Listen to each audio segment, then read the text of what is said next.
Hello guys, in this video I'll show you how you can fix slow Wi-Fi internet speed on Windows 11. So without further ado, let's get started.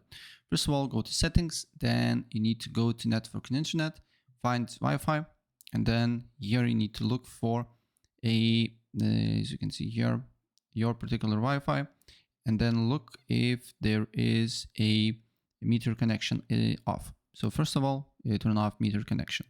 Then what you need to do here, go and search, look for view network connections, look for your Wi-Fi, right click on it, go to properties, then look for Internet Protocol version 4, double click on it, and then use the following DNS server addresses. And here you need to write 8.8.8.8 and on alternate DNS server 8.8.4.4 and apply the changes.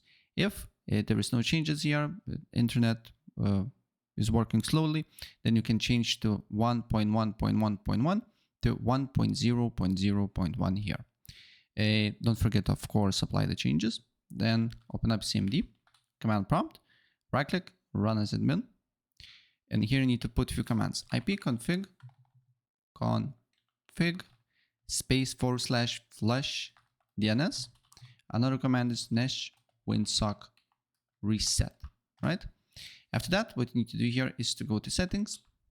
Then you need to go to network and internet, advanced network settings, and reset your network. Also, go to data usage here and look what apps is using your data. So for instance, if you have here some apps that you don't use and it uses quite a lot of your data, then you can check it here and then you can go to installed apps,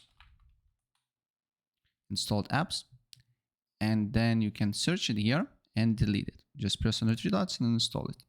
So yeah, that's basically it. And if I help you out, please press like and subscribe for more. Take care. Bye.